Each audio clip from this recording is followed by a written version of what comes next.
Olá, tudo bem? Eu queria nesse momento, juntamente com você, pensar sobre o tempo de Deus na sua vida. Em João, no capítulo 2, do versículo 1 até o versículo 11, conta-se ali a história de um casamento na cidade de Canaã da Galileia, onde o Senhor Jesus ele deu início ao seu ministério, ali sendo registrado pela palavra de Deus nesse casamento.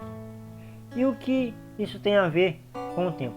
Em um dado momento da história que nós vemos, que foi registrado em João, no capítulo 2, do versículo 1 até o versículo 11, nós vamos ver que o Senhor Jesus ele vai dizer: mulher, ainda não é chegada a minha hora. E nós podemos observar ali que para que Deus possa agir em nossas vidas dentro do tempo dele, nós precisamos estar observando algumas questões. O lugar em que nós estamos, com quem estamos e o desafio que nós precisamos enfrentar. Muito bem, nós precisamos estar no lugar onde o Senhor Jesus está para que Deus ele possa agir em nós. Não adianta nós estarmos vivendo fora da presença de Deus e querendo que Ele haja através das nossas vidas. Naquela ocasião, Jesus estava ali em Canaã da Galileia como uma pessoa visitada pelo Espírito Santo e estava ali fazendo parte daquela festa de casamento.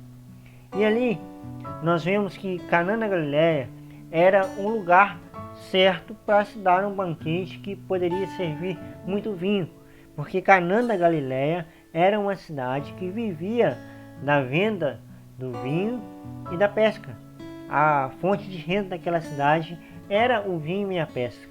E ali estava o Senhor Jesus no casamento, uma festa que, para os padrões da época, exigia que o noivo desse um grande banquete e que servisse muito vinho.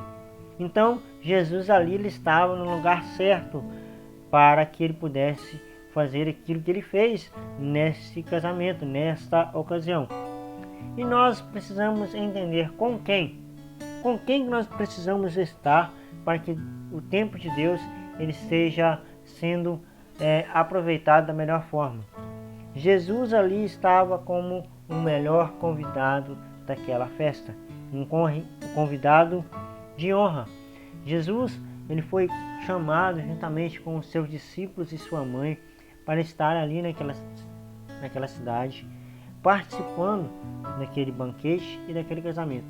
Então, você precisa estar com o Senhor para que Ele possa deixar que o tempo de Deus haja na sua vida. E qual era ali o desafio proposto? Às vezes nós estamos nas nossas correrias, no nosso dia a dia, correndo para baixo e para cima, buscando conquistar as nossas coisas, nós iremos nos encontrar em alguns desafios. E o desafio daquela noite, daquela festa, era que tinha faltado o vinho. E isso vem trazendo para nós a ideia de preparo. Você precisa estar preparado para que Deus possa agir na sua vida. Na ocasião aqui, o noivo estava despreparado, porque ele não contou a quantidade de pessoas que iria estar presente naquela festa e não conseguiu calcular a quantidade de vinho. E o vinho se acabou. E o vinho era considerado para aquela época um sinal de riqueza para a família que ali se iniciava.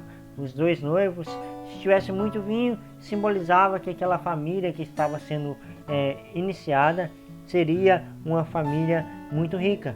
Mas a falta do vinho trouxe ali uma ideia que daria de falta de reputação do rapaz em relação à moça, caso o vinho acabasse.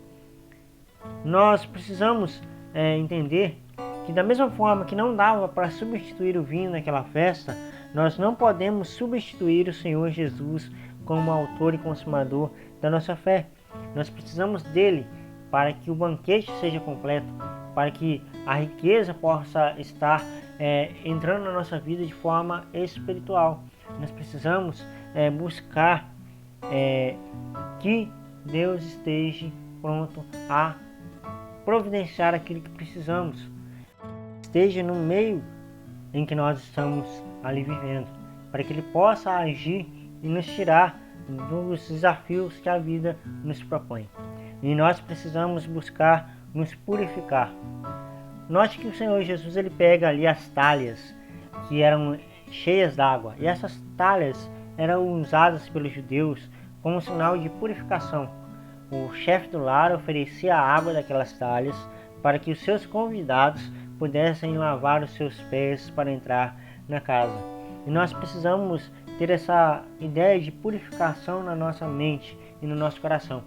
Nós precisamos purificar para que o Senhor traga o melhor dessa terra para nós de forma espiritual e também material. O Mestre Sala traz para nós como uma ideia das pessoas que irão julgar aquilo que nós somos. Então cuidado com quem está ao seu lado, que vão julgar se aquilo que você está trazendo para ele beber é algo bom ou ruim, se a sua vida está sendo para ele algo bom ou ruim, se o teu testemunho tem sido bom ou ruim. Você precisa saber o que você está oferecendo às pessoas que estão ao seu redor. Será que você tem oferecido o melhor vinho, o melhor da sua essência, o melhor do seu sabor para quem está ao seu lado? E de fato, assim como aquele mestre Sala avaliou o vinho e o classificou como o melhor vinho daquela noite, o mundo está ao nosso redor a nos avaliar como cristãos. Será que nós estamos sendo um bom cristão, um bom testemunho, um bom servo de Deus? Nós precisamos estar atentos, porque o mundo ele nos observa e está a nos julgar. E não pense que você pode se auto-julgar pensando que a vida cristã é difícil. É difícil ou não, você não precisa se preocupar com isso, mas se preocupe em adorar a Deus na beleza da sua santidade e estar com Ele, junto com Ele, no lugar certo, no momento certo, para vencer os desafios, buscando se purificar, para que o mundo possa te julgar como um verdadeiro cristão. É isso que eu quero que você entenda nessa noite, nesse momento em que a palavra de Deus está chegando ao teu coração.